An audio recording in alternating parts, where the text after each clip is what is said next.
আরবি 12 মাসের সর্বশেষ মাসের নাম জিলহজ মাস। এই মাসের 9 তারিখকে বলা হয় ইয়ৌমা আরাফা বা আরফার দিন। এই দিনটাই দুনিয়ার জমিনের শ্রেষ্ঠতম দিন, মকবুল দিন। 5টি কারণেই আরফা দিনকে শ্রেষ্ঠতম দিন বলা হয়। প্রথম নাম্বার, আরবি 12 মাসের মধ্যে যতগুলো দিন রয়েছে প্রত্যেকটা দিনের চাইতে উত্তম দিন হচ্ছে এই আরফার দিন। দ্বিতীয় নাম্বার, এই দিনই আল্লাহ ইসলামটাকে পরিপূর্ণতা দান করেছেন।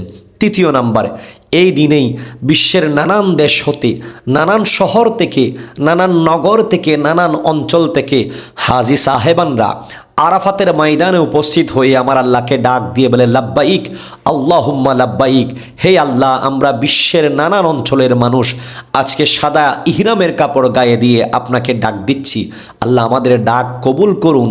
আমার নবী বলেছেন মূলত আরাফাতের ময়দানে উপস্থিত হওয়ার নামই হচ্ছে হজ।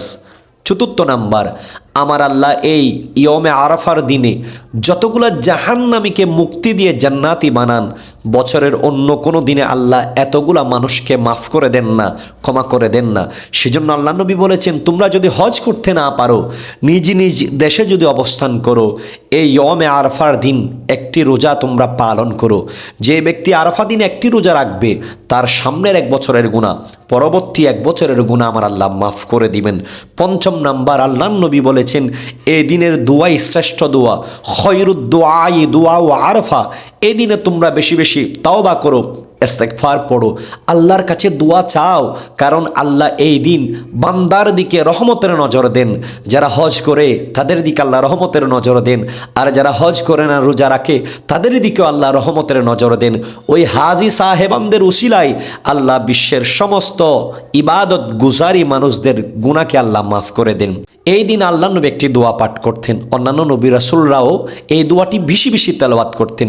সেই দোয়াটি হচ্ছে লা ইলাহা ইল্লাল্লাহু ওয়াহদাহু লা শারীকা লা, লাহুল মুলকু ওয়া লাহুল হামদু ওয়া হুয়া আলা কুল্লি শাইইন কাদির। আমরাও চাইলে এই আমলগুলা করতে পারি। আমরা যারা হজ পালন করতে যেতে পারি নাই, আমাদের যাদের কপালে এই বছর হজ নসিব হয় নাই, আমরা এই ইয়মে আরাফাকে 9 জিলহজকে স্মরণ করে আমরা রোজা রাখতে পারি, তাসবিহগুলা বারবার তেলাওয়াত করতে পারি। আমাদেরকে আমল করার তৌফিক দান করুন, আমিন। আসসালামু আলাইকুম ওয়া রাহমাতুল্লাহ।